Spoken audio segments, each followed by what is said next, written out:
representación de la medida de los valores y medida y medio de circulación, que son los primeros dos puntos del capítulo 3 que nos encontramos en análisis. 1. Medida de los valores. Marx inicia este apartado manifestando que para simplificar en su obra siempre parte del supuesto que el oro es la mercancía dineraria, es decir, el dinero, expresando que el oro como mercancía equivalente dotada de vigencia social posee el carácter de dinero. La principal función del oro, plantea, es obsequiar a las mercancías el dinero como la forma de expresión de su valor, funcionando como medida general de los valores a través del dinero. En tal sentido, el dinero llega a ser la mercancía equivalente específica o mercancía específica para medir el valor mercantil conjunto de todas las demás, así como representar los valores mercantiles como magnitudes de igual denominación, cualitativamente iguales y cuantitativamente comparables, de tal manera que la forma de dinero o forma dineraria o precio es la expresión del valor de una mercancía, es decir, que el precio es la forma dineraria del valor. Entonces, el precio o forma áurea figurada, al igual que el valor, son formas de expresión ideales o figuradas diferentes de su forma corpórea real y palpable. Determinadas cantidades de clases de mercancías representan determinadas cantidades de dinero, es decir, que los valores de las mercancías se transforman en cantidades de dinero figurado y de diferente magnitud. Por lo mismo, en magnitudes de igual denominación, en magnitudes de dinero, convirtiéndose el dinero en la unidad de medida, en patrón de medida de las mercancías. Las diferentes cantidades de oro de los diferentes valores se comportan y midan entre sí, desarrollándose la necesidad técnica de vincularlas a una cantidad fija de oro que oficie de unidad de medida, que continúa desarrollándose por su división posterior en partes alícuotas, hasta llegar a un patrón de medida. El dinero tiene principalmente dos funciones, según lo plantea Marx, como medida de valores y como medida de los precios. Como medida de los valores, el dinero es la encarnación social del trabajo humano. Se transforma los valores de las mercancías en precios y mide los valores de las mercancías. Como medida de los precios, el dinero es el patrón de medida de los mismos. Mide conforme a una cantidad de dinero las cantidades del mismo y fija determinada cantidad de dinero como unidad de medida. Los precios de las mercancías solo pueden aumentar de manera generalizada si se mantiene constante el valor del dinero y aumentan los valores de las mercancías, o si, permaneciendo estos inalterados, el valor del dinero baja. Y a la inversa, los precios de las mercancías solo pueden bajar de manera generalizada si no varía el valor del dinero y descienden los valores mercantiles, o si estos se mantienen constantes y aumenta el valor del dinero. Eso no significa que un mayor valor del dinero llegue a una baja proporcional del precio de las mercancías y un valor menor el alza proporcional en el precio de las mismas, debido a que esto solo rige para mercancías de valor inalterado. El precio. El precio es la denominación dineraria del trabajo objetivado en la mercancía. Expresa el valor de una mercancía. La equivalencia entre la mercancía y su precio, plantea Marx, es una tautología, por ser la expresión de la equivalencia entre dos mercancías. Pero si el precio, en cuanto exponente de la magnitud del valor de la mercancía, es exponente de la relación de intercambio entre ella y el dinero, a la inversa, eso no significa que el exponente de su relación de intercambio con el dinero sea necesariamente exponente de magnitud de valor. Cuando la magnitud del valor se transforma en precio, se manifiesta la relación de intercambio de una mercancía con el dinero, existente al margen de la magnitud, expresándose la magnitud de la mercancía como el más o el menos por el que puede enajenarse. Por tanto, en el precio está implícita la posibilidad de una incongruencia cuantitativa entre la magnitud del valor y su propia expresión dineraria. El precio también puede albergar una contradicción cualitativa, cuando el precio abandona en general la expresión del valor, cosas que no son mercancías como la conciencia, el honor, etc., pueden ser puestas en venta por sus poseedores, o como el precio de la tierra no cultivada, carente de valor mercantil porque no tiene trabajo objetivado, haciendo posible que algo tenga precio sin tener valor. 2. Medio de circulación.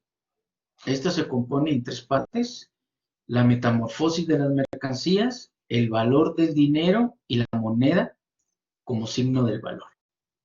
La primera, la metamorfosis de las mercancías. El proceso de intercambio suscita un desdoblamiento de la mercancía en mercancía y dinero, antítesis externa entre el valor de uso y el valor. En esa antítesis, las mercancías se contraponen como valores de uso al dinero como valor de cambio. El proceso de intercambio de la mercancía, así, sufre 2 metamorfosis contrapuestas que a la vez se complementan entre sí. 1. Transformación de la mercancía en dinero y su reconvención de dinero en mercancía. Entonces, mercancía es igual a dinero, igual a mercancía. Mercancía igual a dinero. Primera metamorfosis de la mercancía o venta.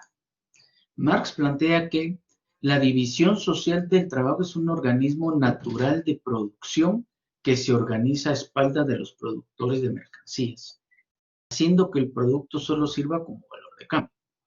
Si la competencia ha saturado la necesidad social de la mercancía, se volverá excesivo, superfluo e inútil. El poseedor tiene que haber empleado entonces en su producto nada más que el tiempo medio de trabajo socialmente necesario. Aquellos errores de cálculo subjetivos en que haya caído el poseedor, entonces, serán corregidos objetivamente en el mercado.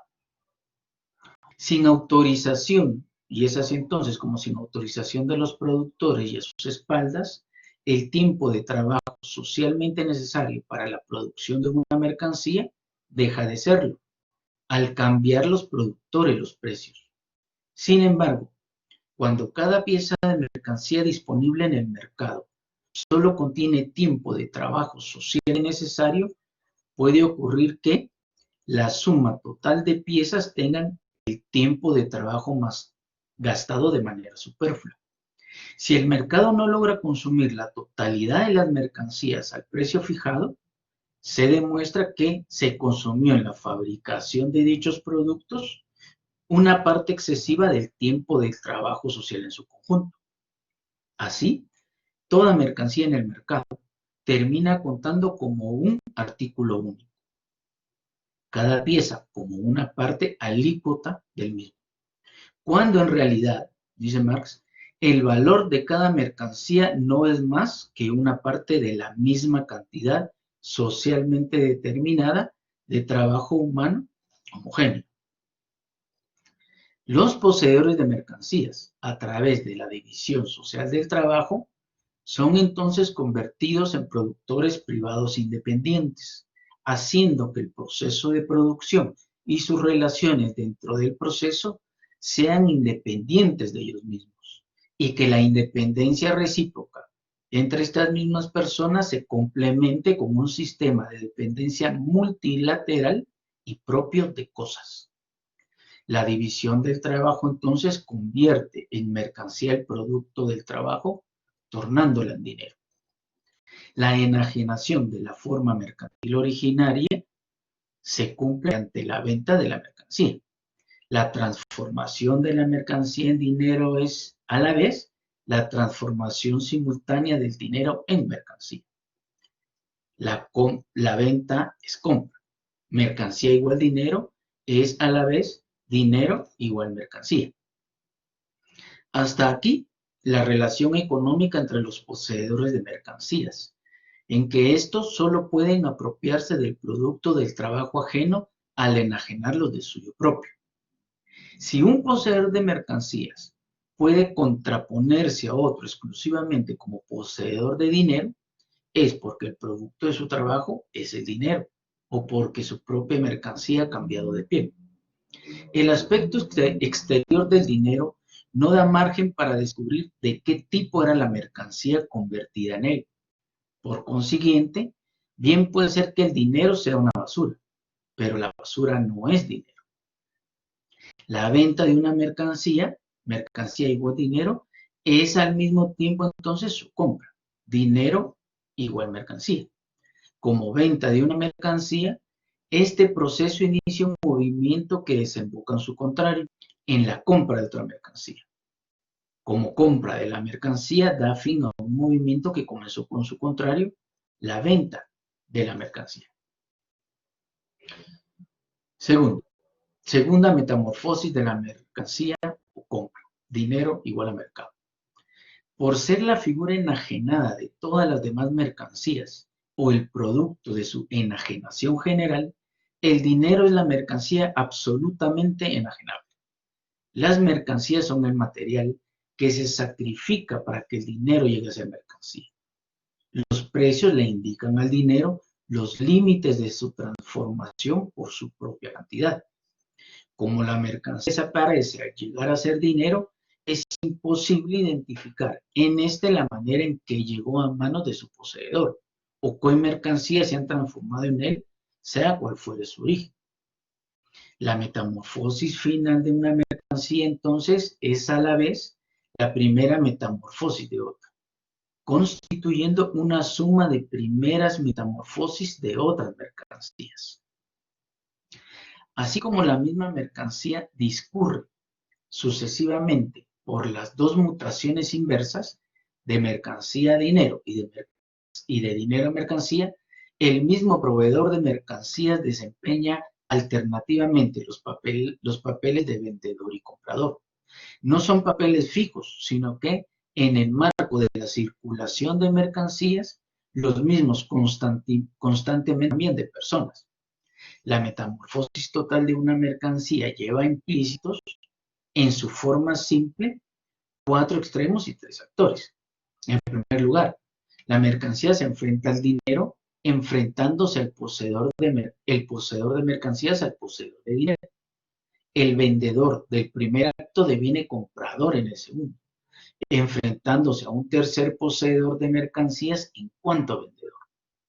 Las dos fases de movimientos inversas de la metamorfosis mercantil constituyen entonces un ciclo.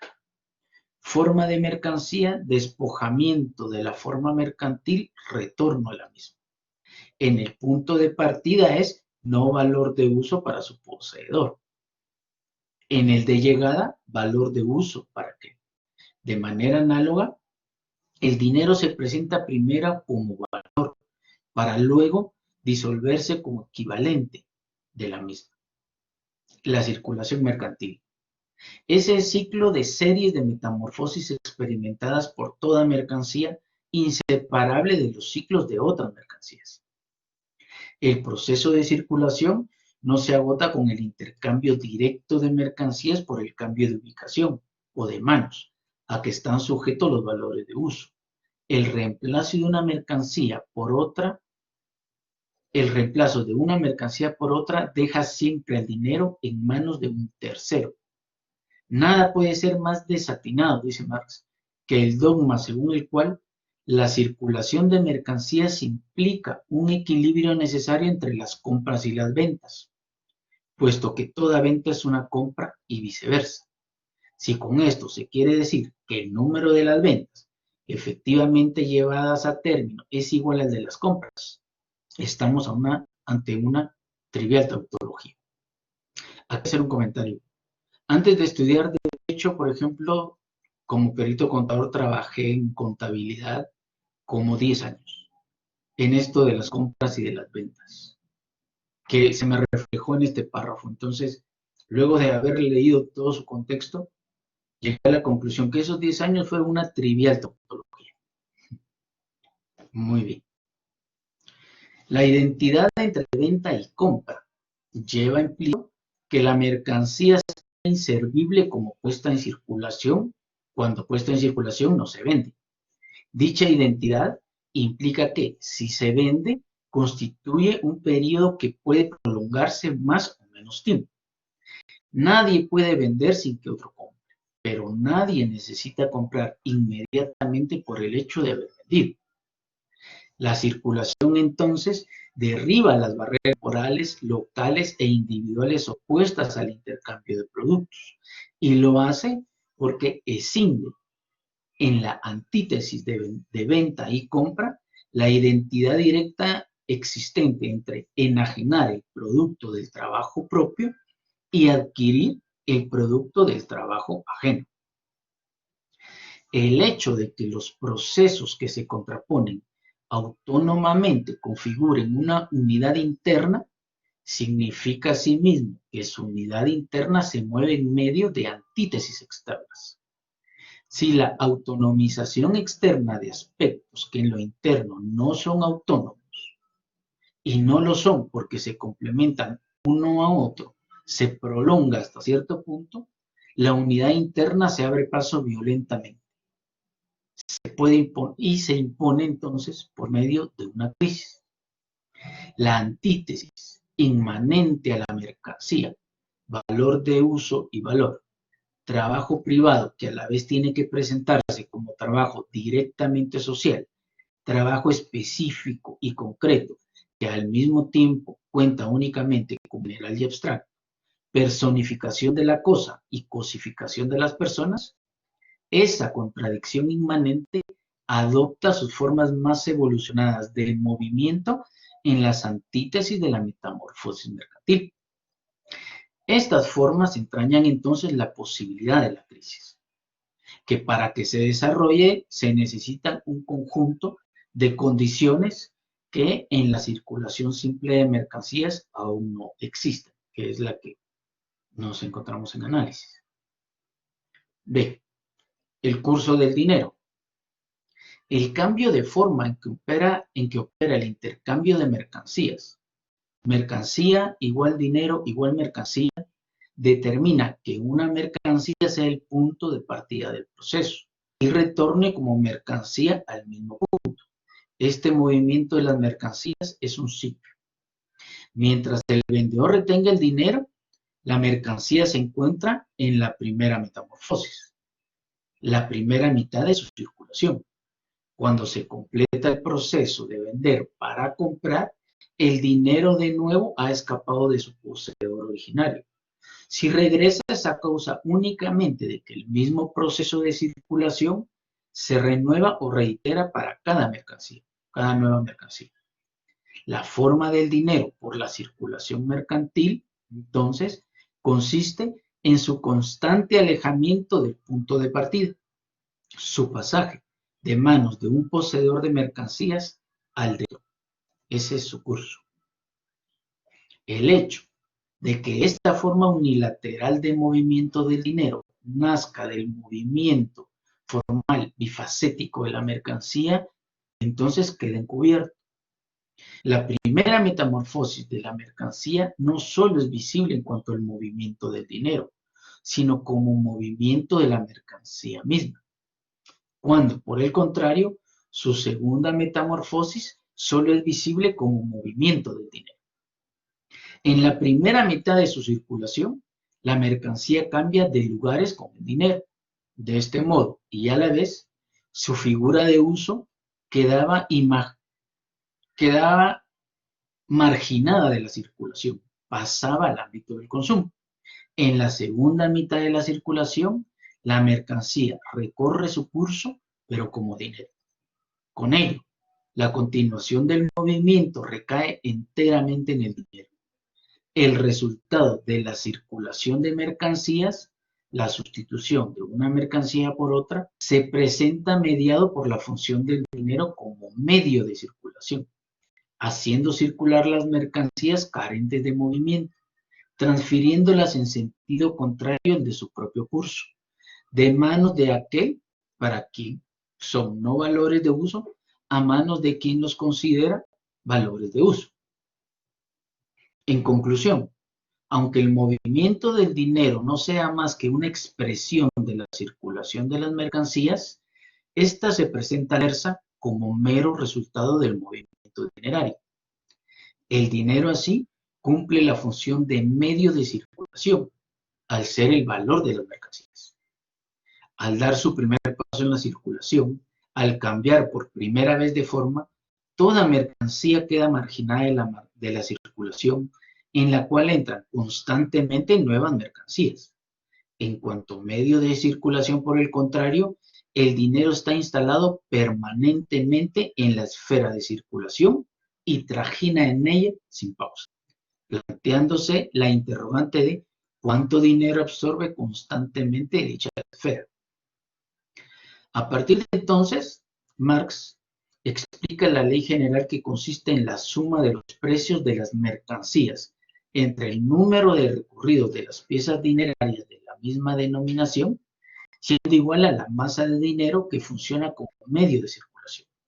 Para esto, analiza varios supuestos históricos sobre las oscilaciones entre los precios mercantiles, cuando manteniéndose constante los precios de las mercancías, la masa de los medios de circulación se incrementa.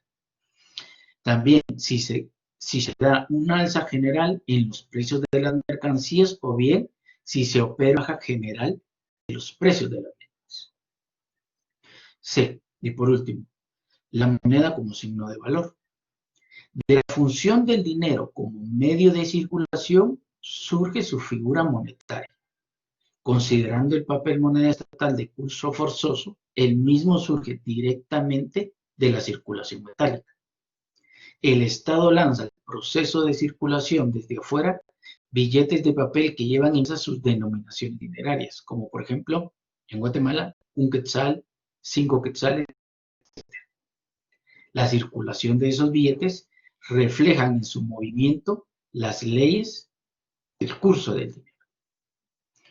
Una ley específica de la circulación de billetes no puede surgir sino de la proporción en que estos representan el oro. Y esta ley es que la emisión de papel moneda debe limitarse a la cantidad en que tendría que circular el oro representado simbólicamente por dicho papel.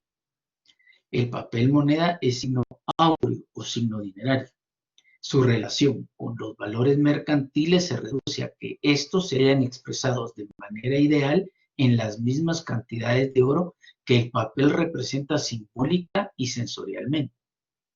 El papel moneda es signo del valor solo en cuanto representa cantidades de oro, las cuales, como todas las demás cantidades de mercancías, son también cantidades de valor.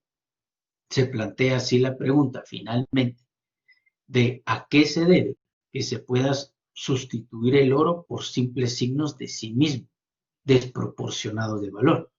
Pues, en un proceso que constantemente lo hace cambiar de unas manos a otras, baste con la existencia meramente simbólica del dinero. Su existencia funcional, por así decirlo, absorbe su existencia material. Aquí terminaría.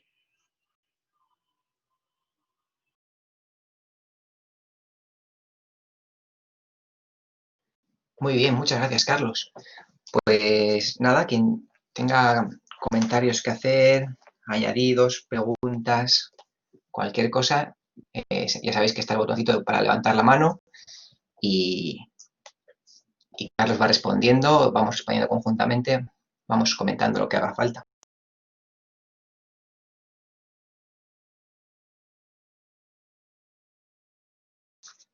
Mientras anima la gente, yo quiero comentar dos cosas. Una es un detalle que bueno, creo que la presentación ha estado muy bien y muy clara y ha seguido todos los pasos del despliegue explicativo de Marx, de este capítulo que es especialmente difícil. Pero hay un asunto, un detalle que, Carlos, cuando mencionabas mercancía igual a dinero, simplemente comentar que estos guiones, lo que cada uno representa es una transformación. Aquí se ve claramente, pues por ejemplo, la página 134, ¿no? Ese lienzo barra dinero barra Biblia es porque el mismo valor está cambiando de forma, ¿no? Por eso hablan más de metamorfosis de mercancías, o más adelante veremos el D-M-D aumentada, ¿no? O sea, son transformaciones de la mercancía, metamorfosis. No igualdad, aunque, por supuesto, esto presupone la igualdad de valores, claro, para que haya estas metamorfosis, ¿no?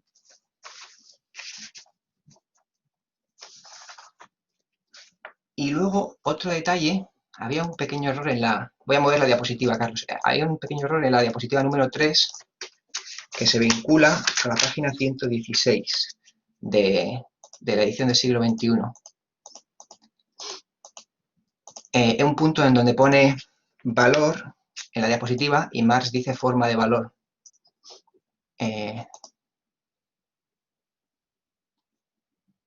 A ver, es aquí en el punto de abajo del todo. Determinadas cantidades de clases de mercancía representan determinadas cantidades de dinero, es decir, que los valores de las mercancías se transforman en cantidades de dinero figurado. No, perdón. Es aquí arriba. El precio o forma áurea figurada, al igual que el valor, son formas de expresión ideales o figuradas, diferente de su forma corpórea, real, palpable. Aquí, en vez de al igual que el valor, simplemente debería decir al igual que la... va a ser desastre escribir aquí, pero bueno, al igual que la forma de valor. Porque ya sabemos que forma de valor la usa Marx como sinónimo desde el capítulo 1 de valor de cambio, ¿no? Nos habla por ahí, se titula de hecho así un apartado, ¿no? La forma de valor o el valor de cambio.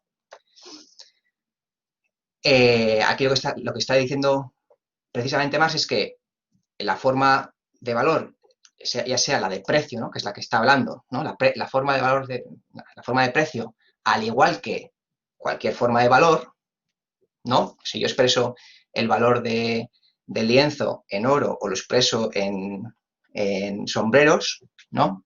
Ambas son formas de expresión ideales o figuradas, diferentes de su forma corpórea, real y palpable, que es, pues, la propia materia. Puedes ver la frase en la página 116, el párrafo de abajo.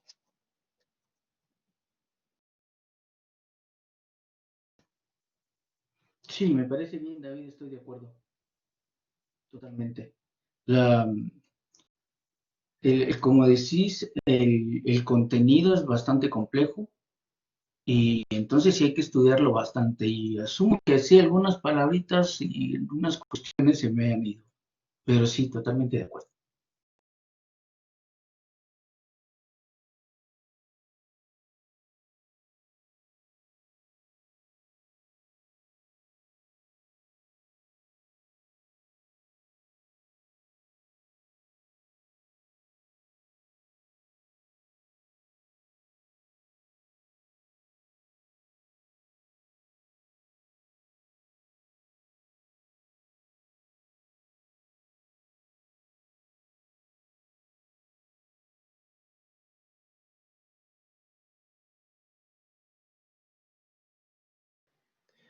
Buenas, gracias por la presentación, Carlos. Yo quería comentar algo que no te escucho decirlo, tal vez lo hayas dicho al principio. Mm, Dice Marx cuando empieza el capítulo, espera, que voy a leer la del siglo XXI. Con el objeto de simplificar en esta obra, parto siempre del supuesto de que el oro es la mercancía dineraria. Esto es importante, ¿no? Porque hoy, a día de hoy, nosotros no usamos el oro como dinero. Entonces, esto podría dar pie a entender que tal vez el concepto de dinero mercancía y del oro como dinero se refiere a una circunstancia histórica, ¿no? De que el dinero se ha constituido como, el oro se ha constituido como dinero mundial y, bueno, como equivalente general, pero que en la práctica no es necesario la idea de que el oro sea dinero, ¿no? Ya nos decías antes, ¿no? La basura puede ser dinero, pero la basura no es dinero. Pero igualmente, esto ya nos deja entrever que tal vez, y como continúa, obviamente, pues signos de valor pueden funcionar como dinero, si bien no es dinero como tal, e incluso la pregunta es si el dinero fiduciario, que no es oro, sería realmente dinero, sería un mero signo de valor. No sé si alguien tiene alguna opinión con respecto al dinero fiduciario, al dinero, al papel moneda, que no está validado por oro.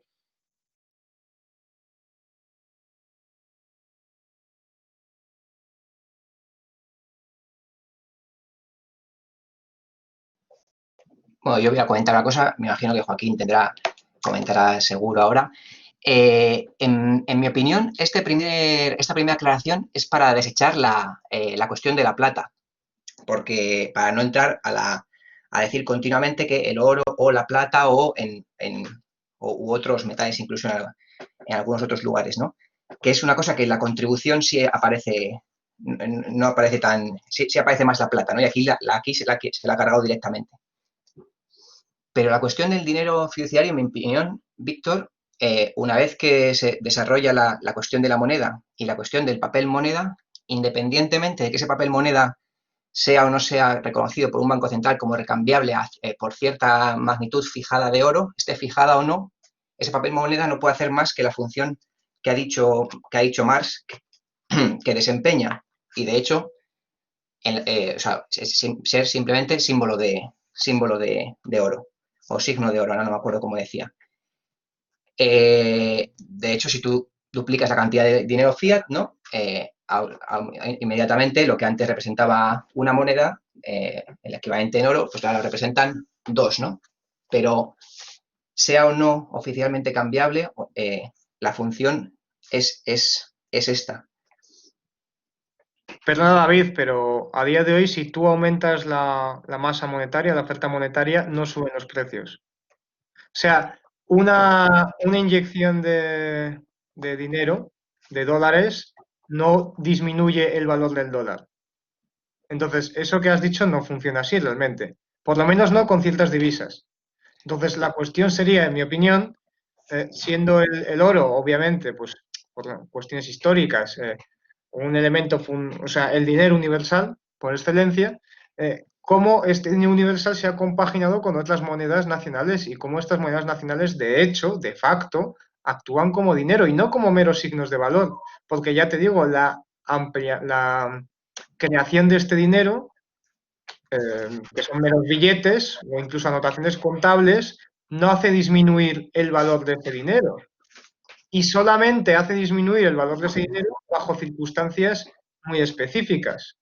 No quiero decir que tú puedas crear valor de la nada porque puedas crear dinero, pero sí es cierto que el dinero fiat funciona como dinero y no se ve inmediatamente devaluado porque tú hagas una inyección monetaria de esta clase, sino que se verá devaluado cuando, digamos, la economía real, o mejor dicho, el proceso productivo, no acompaña esa creación de dinero.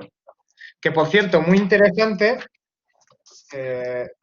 no recuerdo ahora en qué página lo hice, lo puedo mirar luego, pero en relación a la ecuación de Fisher, que es sobre la creación de dinero, Marx nos señala aquí en este capítulo cómo él cree que funciona la lógica, ¿no?, de esa creación de dinero. Bueno, si queréis luego lo busco por si queréis seguir debatiendo con esto, pero básicamente viene a decir que la cantidad de dinero está determinada por la evolución de los precios y no al revés, es decir, que la cantidad de dinero no influye en la evolución de los precios.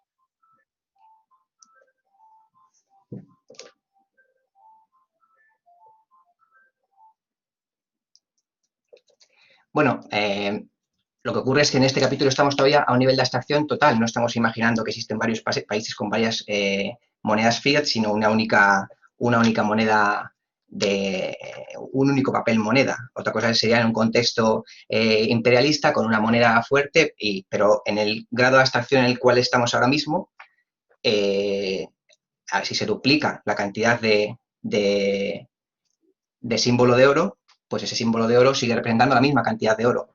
Otra cosa será incluir otras variantes que aquí ya nos ha incluido, de todos modos, Marx, otras cuestiones a tener en cuenta, como es la velocidad del dinero, que eso también es otro elemento, pero teniendo todo lo demás aislado, la relación es esa, claro. Luego, en la situación concreta, pues hay que ir incluyendo otras cuestiones de análisis, en las cuales ahora no estamos ni remotamente, claro. Ahora estamos solamente viendo de dónde surge el hecho de que un papel que vale apenas nada pueda ser símbolo símbolo del oro.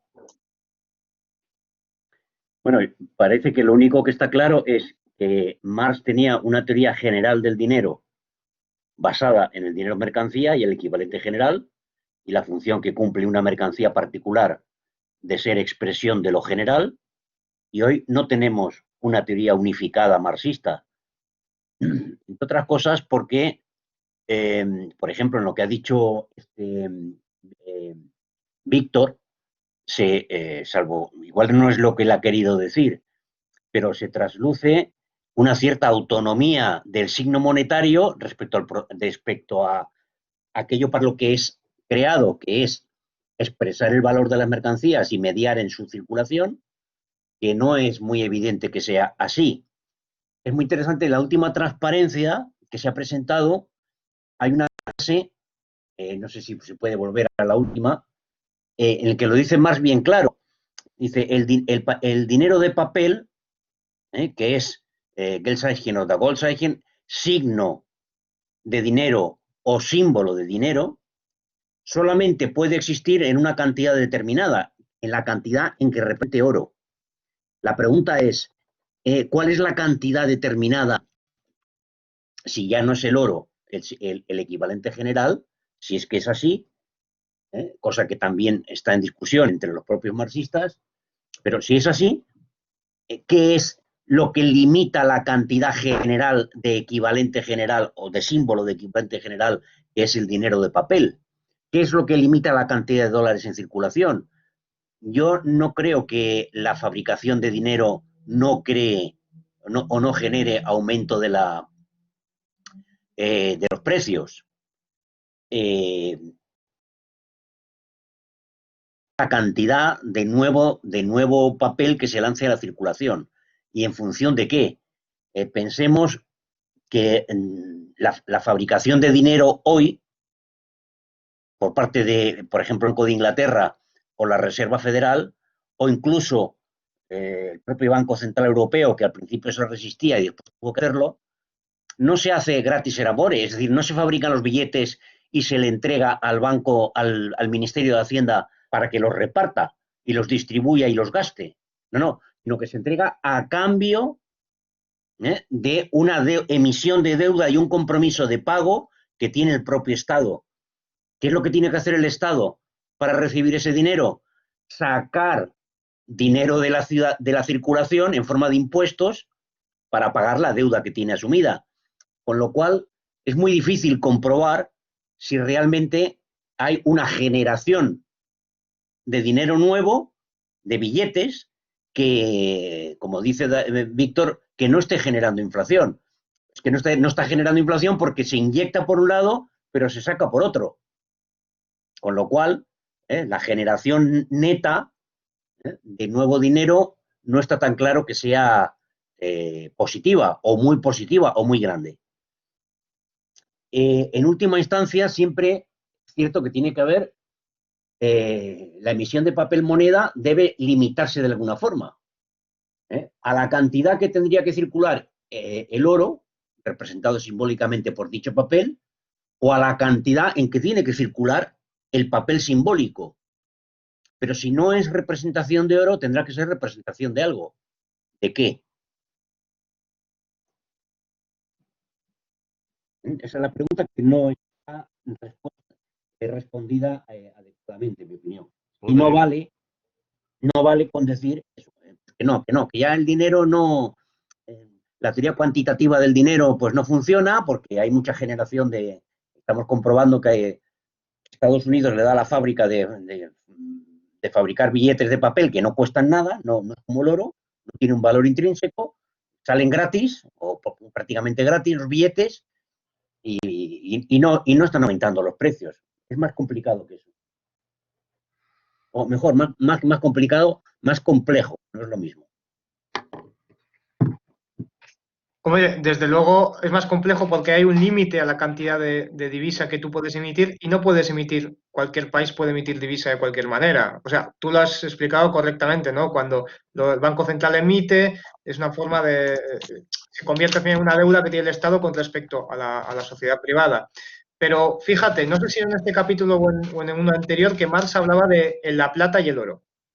Y decía que no podía haber dos mercancías que estuviesen, digamos, sirviendo para formar precios, que solo podía ser o la plata o el oro, y que generalmente, pues, al final era el oro y había divergencias entre el valor de los dos. Pues aquí podríamos hablar de algo similar. Tenemos dos elementos que funcionan como dinero, por simplificar, el dólar y el oro.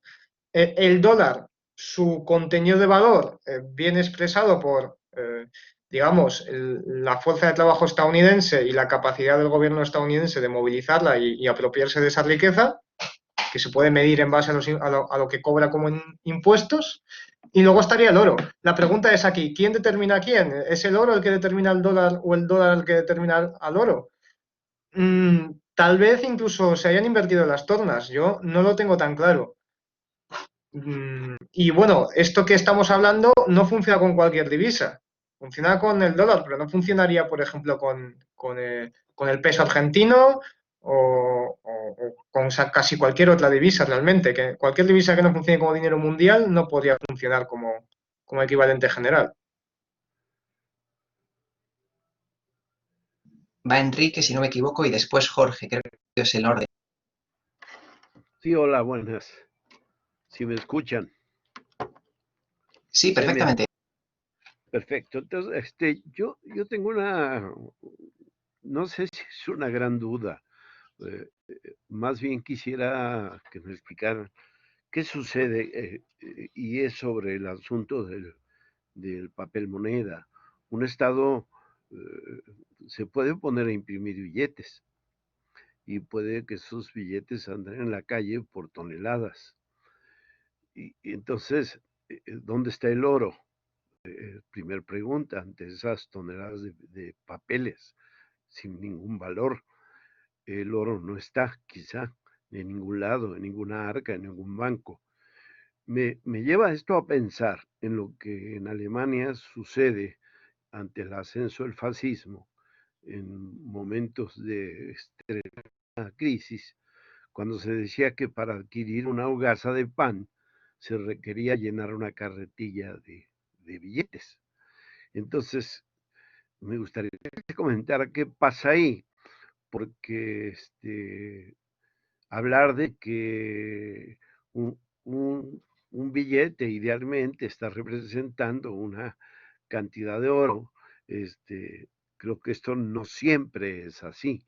O sea, una carretilla de papel, de billetes, con una efigie de un héroe para comprar una hogaza de pan, suena terrible, ¿no?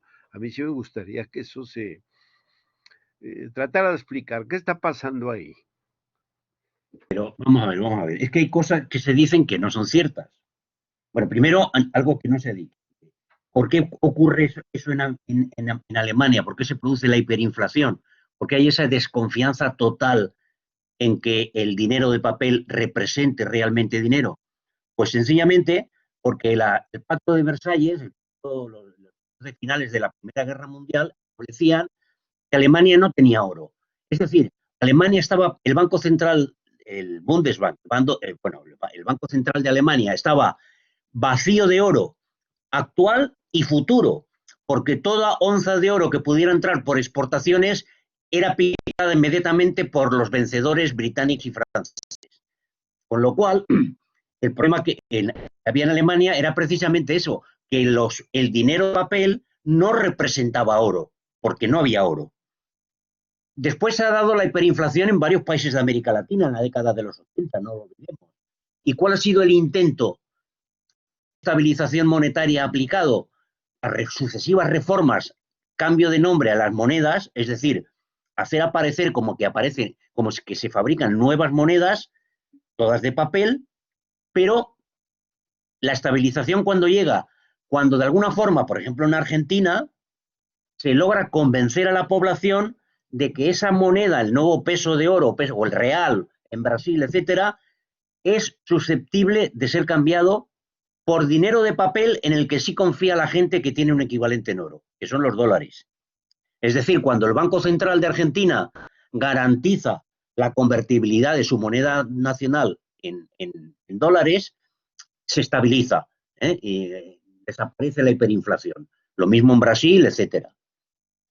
Lo que ocurre es que eso es un paso intermedio, no es que lo estabiliza en oro, lo estabiliza en dólares.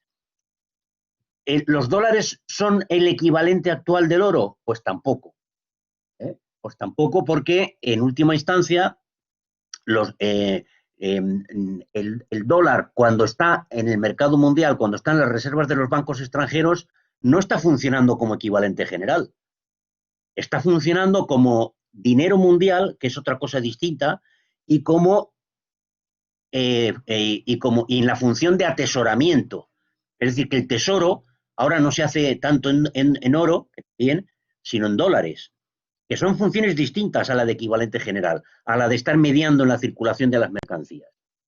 Y luego, la afirmación de que un gobierno puede fabricar dinero de la nada. Si lo hace, como proponen, por ejemplo, los de la teoría monetaria moderna, que fabrique dinero y se lo entregue al banco, al Ministerio de Hacienda, para que éste pague salarios a trabajadores desempleados y les contraten y tengan un ingreso, si lo hace, se produciría inmediatamente un proceso inflacionista. Porque, repito, cuando ahora se produce lo que se llama la facilitación cuantitativa, cuando en la crisis después de la gran recesión del 2009, algunos bancos centrales empezaron a fabricar dinero, lo hacían con una contrapartida. Entregaban el dinero a cambio de otra cosa, que es deuda pública. El Banco Central de Reserva, el Banco Central Europeo, ha multiplicado por 3. Tenía unos activos de 1 billón de euros y ahora tiene 3 billones. Digamos, ha lanzado 3 veces todo su valor en forma de dinero, pero a cambio de quedarse con la deuda que le pasaban los bancos comerciales, la deuda pública. Es el principal tenedor de deuda europea en estos momentos, el Banco Central Europeo. Con lo cual no es a cambio de nada. No es simplemente dar a la fábrica a la máquina de fabricar billetes y lanzarlos en helicóptero. Hay unas teorías por ahí que dicen que lo que tendría que hacer el gobierno es lanzar dinero en helicóptero, que cayera como una lluvia encima, como el maná encima de la gente, y la gente empezaría a comprar. La sorpresa que se llevaría a la gente en ese caso es que le pasaría como a Alemania en los años 30, que necesitaría una carretada de billetes, de papelitos verdes o azules, para comprar una hogaza de pan.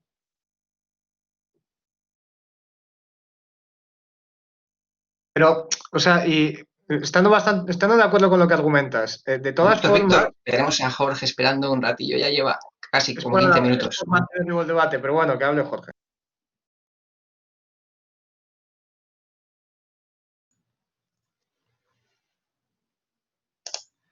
Vale, nada. Bueno, mil gracias porque, bueno, ayuda bastante estas últimas intervenciones. Yo no voy a plantear una duda que no sé si tiene que ver un poco incidentalmente con con esta cuestión y sí una referencia. Yo es que estoy trabajando con otro texto, no estoy trabajando con el del siglo XXI porque no he encontrado una edición en papel actual, o sea, que se pueda comprar ahora y tengo creo que es el Fondo de Cultura Económica, que bueno, ya sé que la traducción no es muy buena, pero revisando creo que es pues, al final de todo, la última página que tenemos que leer, que es realmente la 157-158 de siglo XXI, hay una cosa que dice Marx que a mí me llamó la atención y que creo que puede tener algo de relación con esto, aunque estoy seguro de que no llego a captar todo el peso digamos, del texto. Porque lo que viene a decir Marx, si no me equivoco, es que el papel solo cumple una de las funciones que tiene el oro y que es la de medio de circulación.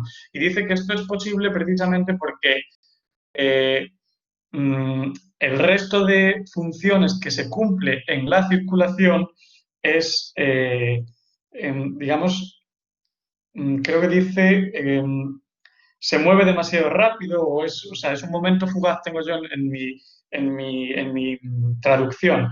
Y aquí se refiere bueno, yo es que no dice, aquí sí que sé que la traducción es distinta, habla de la presentación autónoma del valor de cambio de la mercancía, no es aquí más que una aparición fugitiva. Yo lo que vengo a entender de todo esto es que el papel puede funcionar representando al oro porque como medio de circulación tampoco es que sea demasiado relevante el valor que se encuentra en el objeto, no sé cómo decirlo de una manera precisa en términos técnicos, pero en el objeto que se está moviendo en la circulación actuando como dinero. Por eso, como medio de cambio, da igual que ese documento sea un papel. Pero claro, esto a mí es lo que me lleva es a una cuestión, porque cuando Marx dice entonces que la presentación autónoma del valor de cambio de la mercancía es solo una aparición fugitiva, yo hay una cosa que no me quedó clara o que no entiendo muy bien de todo esto del tema del oro. O sea, entiendo que Marx en algún momento dice que el oro se ha convertido en dinero generalmente, o los metales preciosos, porque son bienes divisibles y en su división no pierden el valor, cosa que no pasaría, por poner un ejemplo obvio, con un coche o con cualquier otro objeto que solo funciona si está perfectamente ensamblado. Pero claro, no sé cuál es el verdadero valor de uso que tenía el oro en los momentos previos a convertirse en dinero que hiciese que pudiese ser, digamos, o funcionar como un medio de circulación que generase la confianza de que otra persona te lo iba a comprar. Porque se pone el ejemplo del ganado y yo puedo entender que si el ganado es el valor de uso más requerido en un mercado, yo tengo interés en comprar esa mercancía porque sé que en cualquier momento la voy a poder vender mejor, pues, por ejemplo, que el lienzo que yo he producido.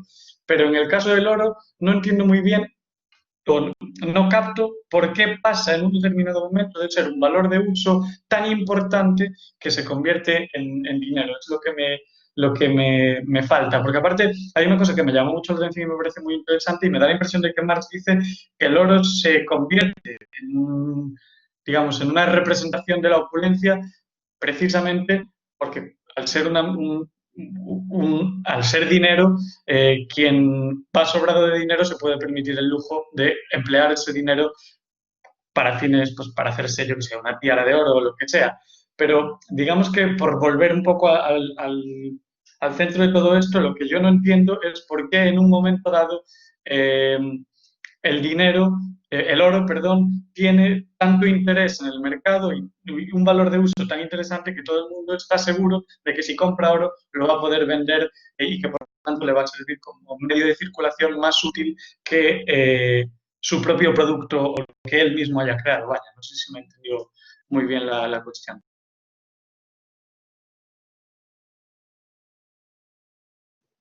Creo que va Víctor ahora. No os olvidéis de bajar la mano cuando hayáis intervenido para saber luego el orden de petición de mano.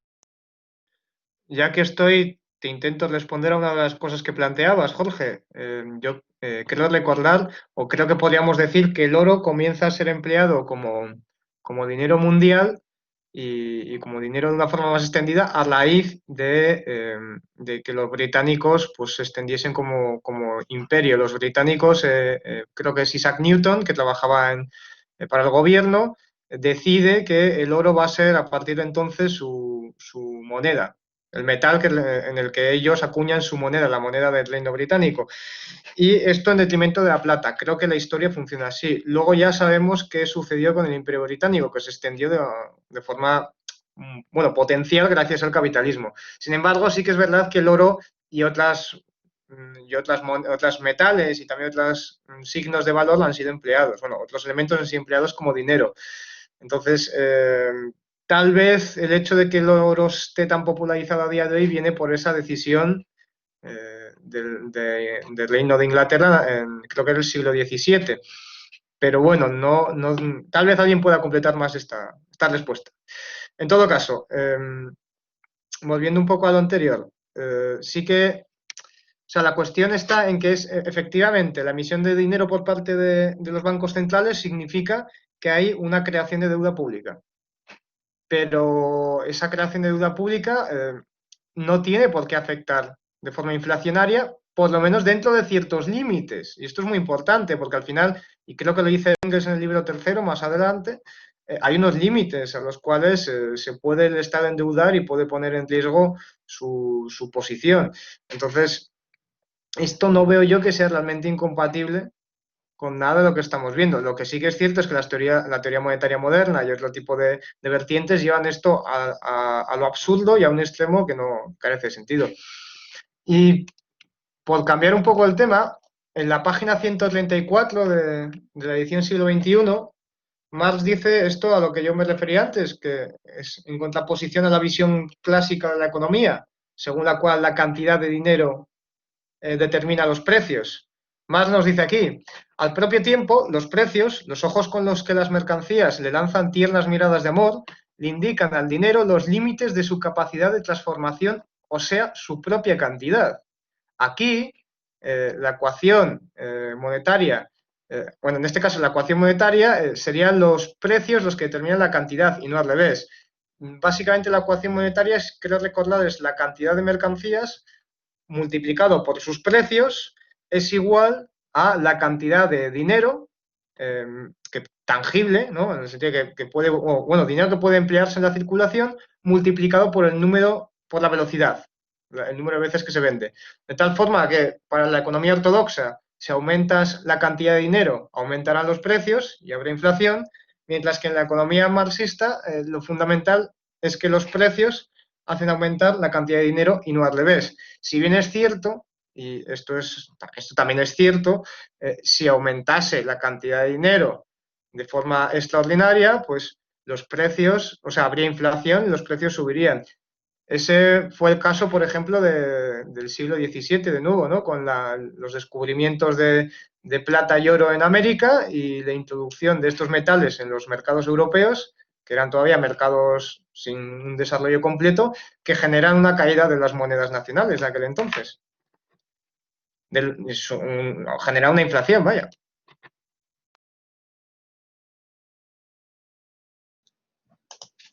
Yo quiero comentar una cosa que va al hilo de lo que ha dicho Enrique y a la pregunta que ha dejado en el aire también Joaquín. A ver si estamos de acuerdo o asentamos cosas. Una cosa que es fundamental para este capítulo es que ya sabemos que el orden de la primera sección del Capital no es un orden casual. Marx está acumulando una serie de categorías que necesita previamente para poder llegar a las siguientes y las tiene que ir desarrollando para poder llegar a las siguientes. No por nada, él empieza hablando de la mercancía, de que tiene valor de uso y valor de cambio y no nos habla del precio hasta que no nos ha hablado del dinero. Y antes de llegar a explicar el dinero, tiene que llegar a explicar las diferentes formas de equivalente, ¿no? Entonces, esto es un acumulado de categorías que si llegamos a un punto e independizamos una de ellas, no entendemos de dónde brota, de dónde viene, qué es lo que hace que exista, pierde sentido. Y esto, con el papel moneda, es fundamental, porque encima, bueno, eso ya lo dice Marx, que es una de las razones de la confusión y no haber entendido de dónde brota el dinero. Y encima, una vez está vuelto papel moneda, está más mistificada esta relación que conocíamos de intercambio de valores, ¿no? Porque ya es un mero papel el que funciona como oro. Entonces, lo que hay que tener en todo momento en cuenta es que esa mercancía que tiene valor y que expresa su valor en otra, lo son porque son trabajo condensado, tiempo de trabajo socialmente necesario, etc. El oro, para llegar a funcionar como dinero, es una mercancía que también implica un cierto de trabajo socialmente necesario, pero que empieza a jugar un papel de equivalente general. Y llega un momento en que ese equivalente general, por cuestiones de intercambio masivo y el papel y el juego de los estados, es posible hacer que en vez de estar circulando el oro de forma real, ese oro que se ha ido subdividiendo en un patrón de medida específico y que se ha monedado y que se ha sustituido primero por representando más cantidad de oro de la que pesa y luego monedas de cobre que representan monedas de oro y finalmente papel que representa oro, en última instancia, ese papel solo puede estar haciendo el papel la función que ejerce, porque simboliza oro, que a su vez implica tiempo de trabajo. Si nos olvidamos del factor valor, que está detrás de toda esta construcción de categorías, se nos desploma el asunto. Entonces, Joaquín comentaba, cuando estaba aclarando la pregunta de Enrique, ¿qué es hoy el dólar si no es oro? De hecho, en mi opinión, a ver qué nos comenta Joaquín, el oro, tal y como lo expone Marx, y ese dólar no puede ser ninguna otra cosa más que seguir siendo símbolo de oro, lo sea en una cantidad o en otra, en función de, bueno, en función, en primer lugar, de la cantidad de dinero que se imprima, pues entonces un dólar representará cierta cantidad u otra de oro. Esa cantidad puede ser variable, esa cantidad puede estar o no estar reconocida como fijada por Estados Unidos. Que sabemos que esa fijación ha existido en la historia y también ha dejado de existir en otros momentos. O sea, que no es una necesidad. No solamente el papel moneda es símbolo de oro cuando el Estado lo imprime a una intercambiabilidad determinada, sino que funciona como tal, aunque no esté así reconocido. Y una evidencia que yo creo de que el oro sigue siendo el dinero es que, si no me equivoco, en todas las crisis económicas, todas las mercancías se deprecian. La única mercancía que sube de precio es el oro, justo porque tiene una dinámica que, por funcionar como dinero, le hace que en momento de crisis todo lo que todo el mundo demanda es liquidez, y es mientras que todo el resto de mercancías se deprecian. Eso por un... Bueno, Joaquín ha levantado la mano. Luego le quería comentar una cosa a lo que ha dicho Jorge, pero como es otra cosa, a ver qué dice Joaquín. Bueno, sí, yo creo que lo has precisado bastante bien. Sobre todo una cuestión, que creo que Víctor haya tenido un lapsus, no diría si freudiano o keynesiano. No se puede decir que el dólar es dinero. No se puede llamar al papel moneda dinero, porque no es dinero, es símbolo de dinero. Símbolo de dinero. La concepción, la identificación del símbolo, del tótem con la realidad, es parte de la ideología, de la ofuscación ideológica, del fetichismo. Ya no es el fetichismo de la mercancía, sino del dinero. El dinero es dinero y el papel moneda es expresión del dinero. El problema que tenemos ahora es, a diferencia de la época de Marx, es aclararnos si el dinero sigue siendo el oro, solo el oro o igual alguna cosa más. Básicamente el campo del marxismo en estos momentos yo creo que se divide en tres grupos. Los que dicen que el papel moneda es expresión, y un poco también está en la intervención de David, es expresión del total del trabajo social de un país. Víctor también lo dijo. Es decir, el dólar representa la expresión del trabajo social de la economía norteamericana, de las fuerzas del trabajo puestas en movimiento por el capital norteamericano. Y el euro, pues el de la Europa, etcétera. Y el empira, pues el de Honduras. Pero el otro grupo es el que dice que de alguna forma, efectivamente, el dinero sigue siendo el oro. Y se remiten a que, por ejemplo, el oro es, cuando hay una huida hacia la liquidez, pues primero se venden los bonos rusos, después se venden los bonos japoneses, después los inversores se desprenden de los bonos norteamericanos, corren hacia el papel moneda y terminan desprendiéndose del papel moneda y refugiándose en el oro. Por lo tanto, parece que el oro es ese refugio último, esa función de atesoramiento que la sigue teniendo. Y luego, pero con el problema que hoy la emisión de papel moneda no está vinculada a la cantidad de oro de las reservas. Y finalmente hay otro grupo de marxistas pues que no dicen ni una cosa ni la otra, sino que simplemente carecen de una teoría monetaria correcta. Yo creo que eso es uno de los temas a investigar importantes. Si se le da una respuesta correcta, pues el marxismo avanzará, y si no, se puede quedar anquilosado. Yo diría que ninguna teoría nueva surge del mero aire. Por muy equivocadas que estén, siempre tienen un grano de verdad. Y ahora se ha puesto de moda la famosa teoría monetaria moderna. La teoría monetaria moderna, que es un desquiciamiento lógico, efectivamente,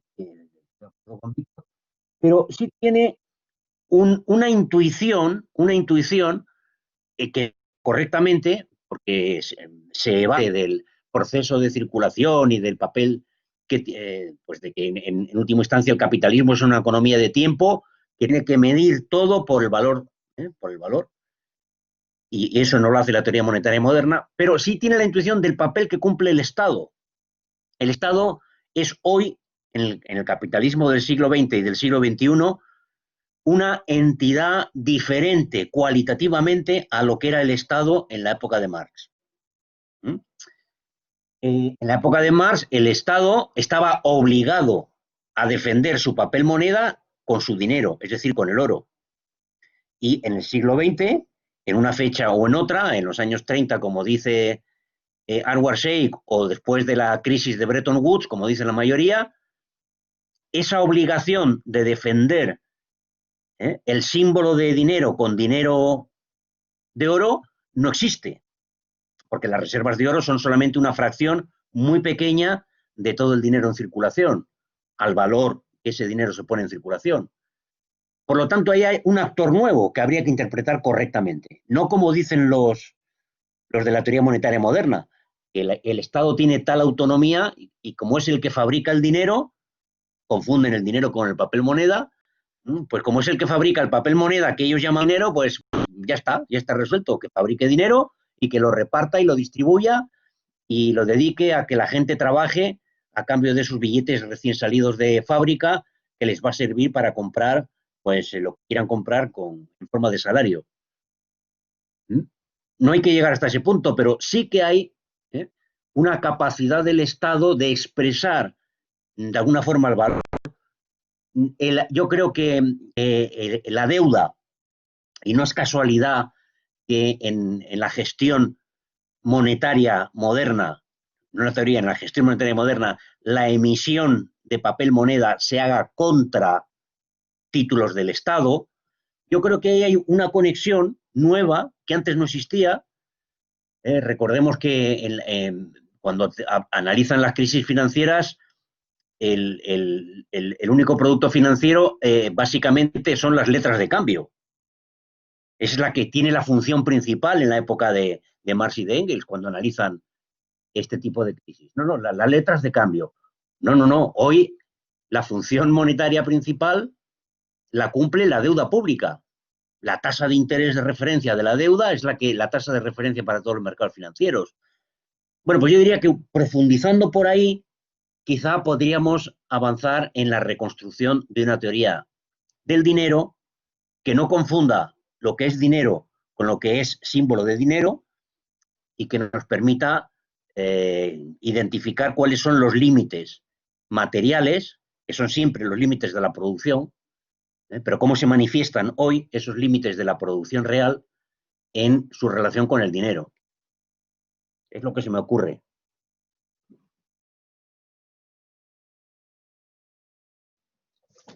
Bien, Joaquín. Yo pienso que, o sea, desde el momento en el que el signo de valor cumple el papel de la función del dinero, el propio respaldo es una necesidad para momentos de crisis, pero el propio funcionamiento ya desde tiempos de Marx, ya no creo que es la contribución donde desarrolla un poco más esto. El papel moneda de su época también superaba la cantidad de oro del Banco de Inglaterra.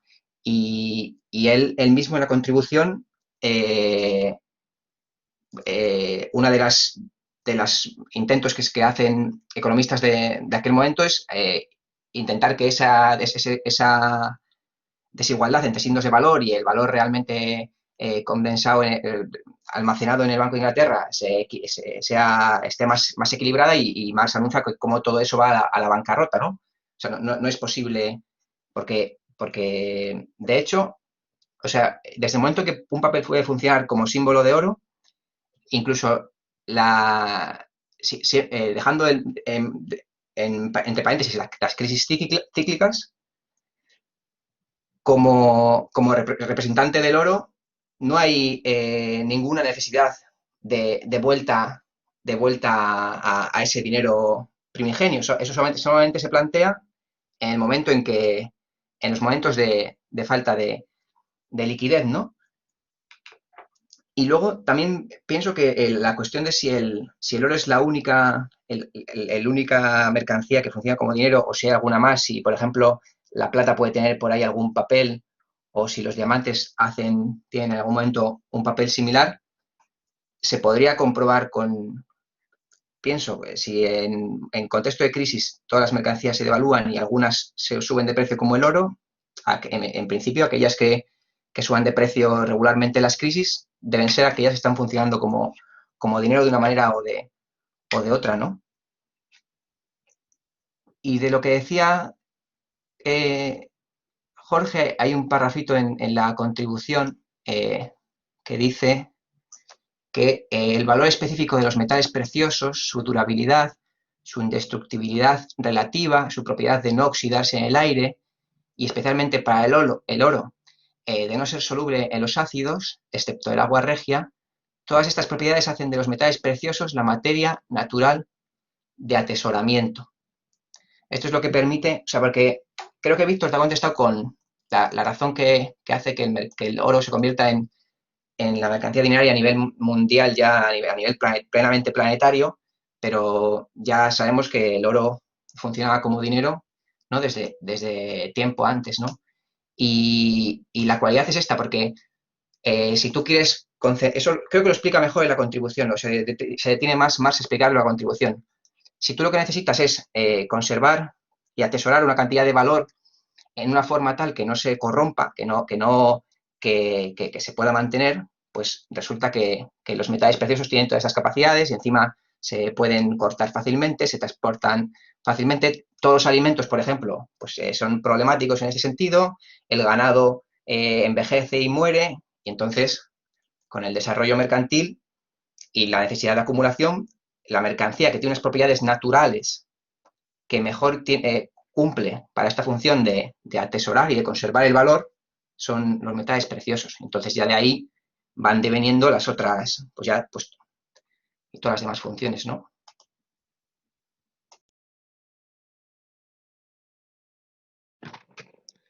Joaquín decía antes que todo esto de la teoría monetaria moderna y del dinero fiduciario como dinero real, etcétera, pues es fetichismo de la mercancía, ¿no? Y desde luego lo es, o sea, es una de sus mayores expresiones.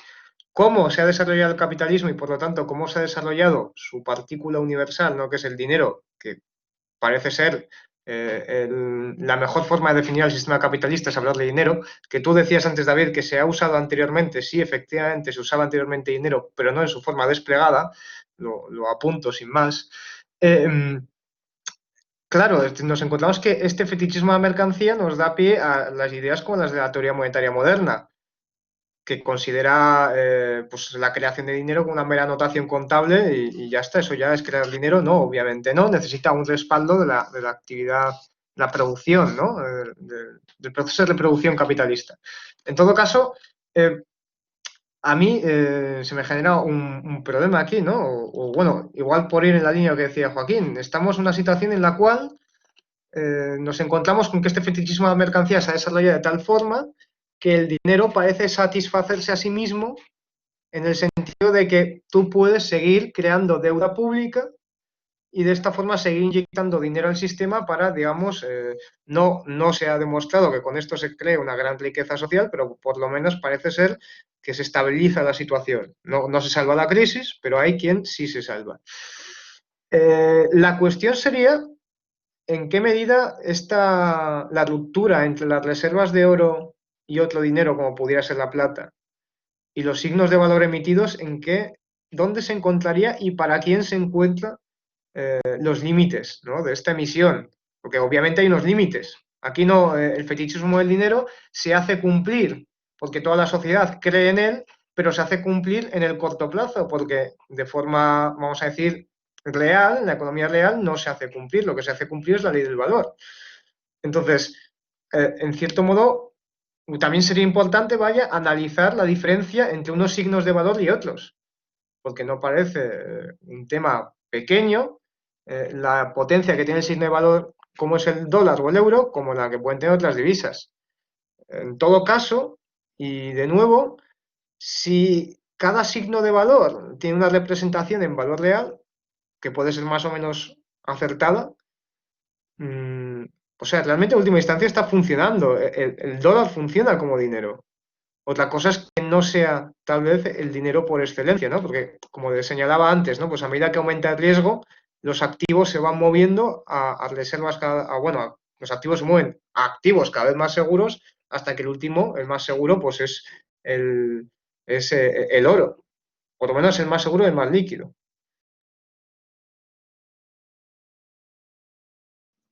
Adelante, Enrique. Sí, aclaro que no pretendo, polemizar nada. Para mí todo es, necesidad de comprensión. Soy un lector detenido del Capital apenas ahora, ¿sí? En mi vieja edad. Pero bueno, yo creo que no entiendo la intervención de Joaquín cuando dice, no es dinero.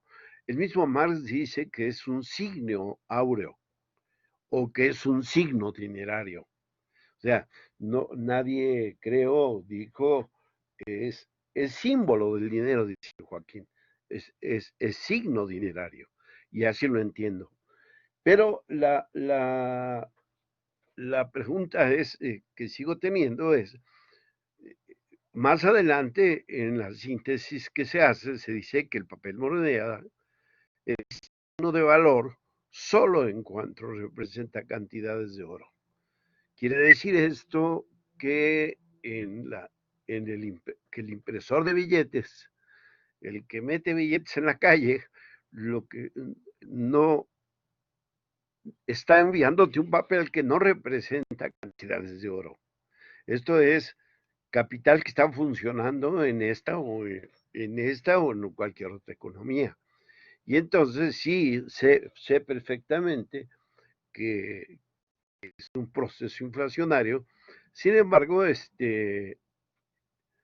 ahí el papel moneda pierde su signo de valor, pierde todo, pues lleva a una economía no sé a dónde, ¿no?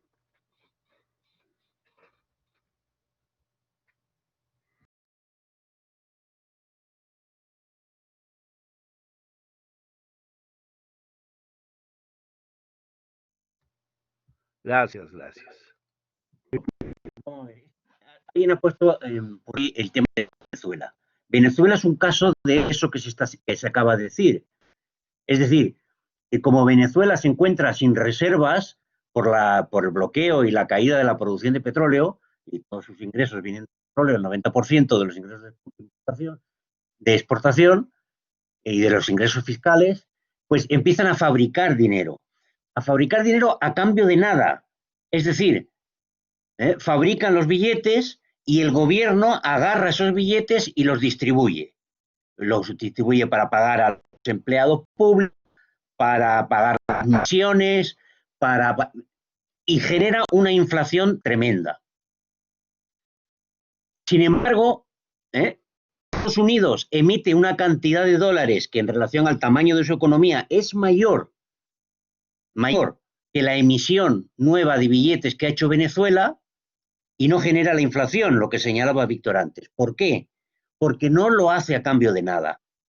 Es decir, esa imagen, el gobierno tiene la capacidad de fabricar de la nada, y sin ningún coste, porque fabricar un papel con un membrete, bueno, pues tiene un pequeño coste, pero es mínimo.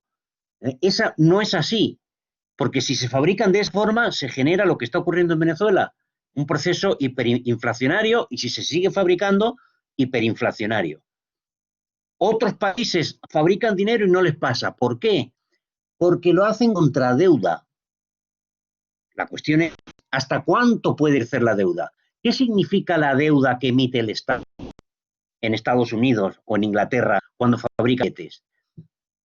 Está diciendo el Estado, yo soy el que soy capaz de recaudar el valor real de la economía, porque soy el Estado. Yo soy el que representa realmente el valor que está en circulación en el proceso de producción de la economía, porque puedo captarlo, independientemente de cualquier condicionamiento económico. Simplemente subo los impuestos y por la vía de los impuestos recaudo parte del valor añadido nuevo de la economía. Es decir, que siendo, de alguna forma, el Estado, que él es la representación del valor de la economía en la que el Estado es soberano, en la que su moneda circula de forma obligatoria. Su moneda, no, perdón, su papel moneda circula de forma obligatoria. Yo creo que por ahí va la intuición que tienen los de la teoría monetaria, que la llevan al extremo diciendo que el dinero, que en realidad es el Estado el que tiene capacidad de emitir dinero. Tiene capacidad de emitir dinero, pero no contra nada, sino contra una promesa de valor real emitido, generado en la economía, en forma de recaudación tributaria para pagar la deuda. Si se fabrica dinero sin entregar a cambio esa promesa de pago futuro, que es la deuda, ¿y de pago de qué? De pago con producto del trabajo, con valor real. Si no hay detrás de la fabricación de billetes esa promesa, la inflación, es decir, el aumento de los precios, la devaluación del valor de ese signo de dinero es inmediata.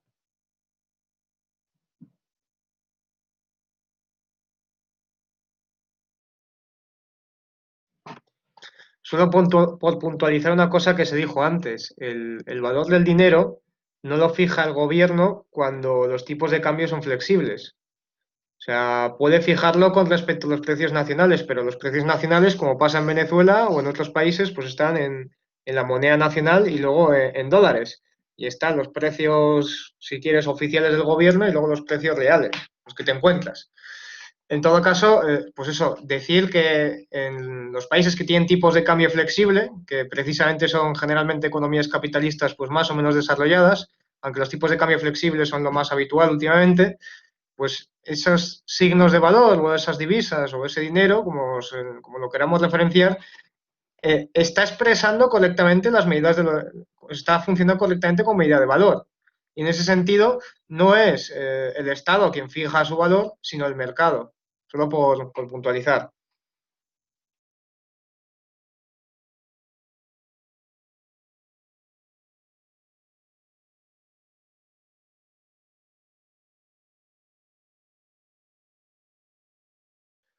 Y bueno, otra cuestión, ahora que caigo. Estamos con todo esto asumiendo que el dinero, bueno, el valor del dinero sería a día de hoy lo que cuesta extraer de la mina, del yacimiento, una cantidad, bueno, sí, una cantidad determinada de oro, pues cuántas horas de trabajo simple cuesta extraer esa cantidad, ese sería el valor del dinero, ¿no? Pues una onza cuesta 10 horas de trabajo simple. Cuando hace cuando hace 100 años costaba, pues en vez de 6 horas, 3 horas de trabajo simple, por ejemplo. Entonces, ahí ha habido una evolución, pero, de nuevo, sería un poco difícil explicar ciertas variaciones del dinero, ¿no? Dice Marx que el dinero no tiene precio, porque es tautológico ponerle un precio al oro. El oro es su propio precio, en todo caso tiene valor, pero no tiene precio. Entonces, esas oscilaciones con respecto al dólar a mí me generan, yo creo que hay un estudio ahí interesante, porque habría que ver en qué medida esas oscilaciones se deben a fluctuaciones de la demanda y la oferta, o en qué medida se deben también al fenómeno de la minería, ¿no? De cambios, etcétera. Yo creo que si conseguimos ver quién determina quién, algo habremos sacado en limpio, ¿no? En todo en todo ese paradigma, esa discusión.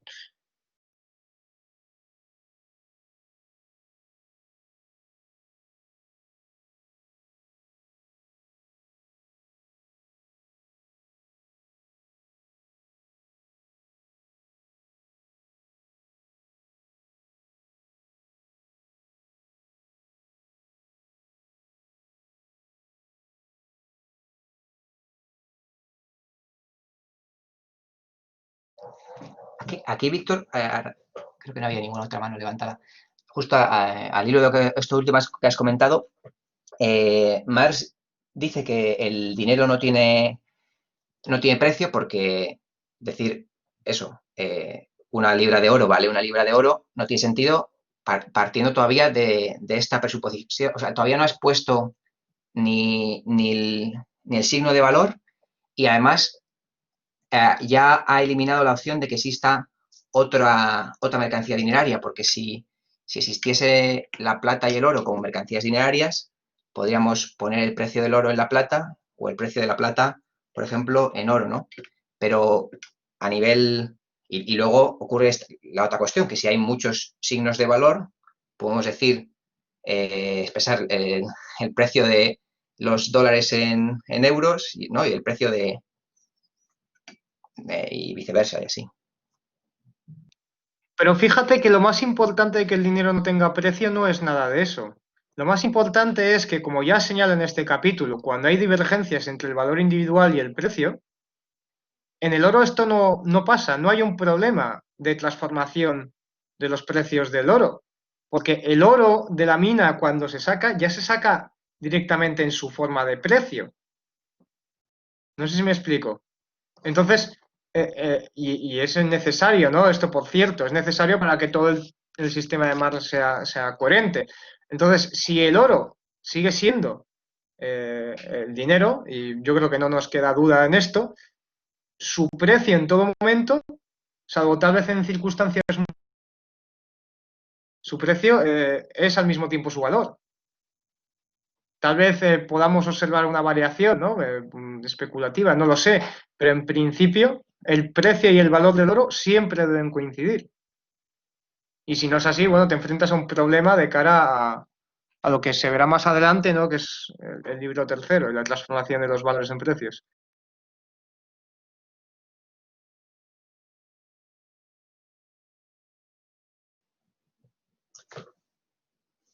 Yo creo que la clave, claro, sin entrar al libro tercero, porque ya si entramos al libro tercero y si también el oro tiene que dar la tasa de ganancia media como cualquier otra mercancía, pero sin entrar a eso, la cuestión central es que al tomar esta mercancía dineraria, que es solamente una, que es el oro, la única forma de expresar su valor es en la forma desplegada. Esa es la cuestión que está aquí resaltando Marx. Entonces, si vemos que hay diferentes signos de valor, entonces en este párrafo de Marx no está tenía en cuenta esta situación, solamente está en su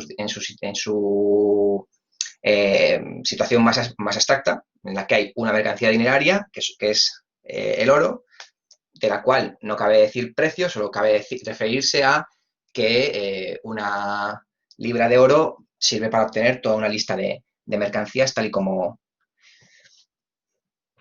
o sea, la distinción es para especificar pues cuál es esta relación entre valor y la expresión de valor cuando la mercancía de la cual hay que expresar el valor es justo la mercancía dineraria, la que se usa para expresar todos los valores y que no puede ser al mismo tiempo la que expresa su propio valor.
Pues si no ¿hay alguna otra cosa más que se quiera comentar?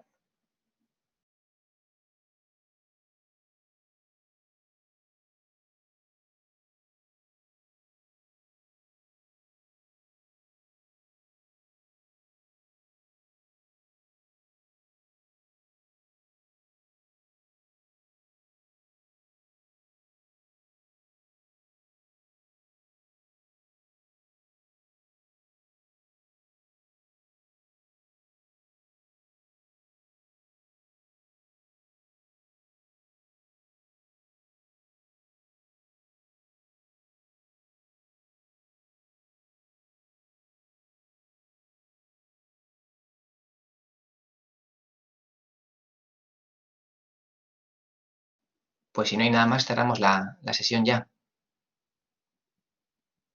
Nos vemos en 15 días para terminar el capítulo 3.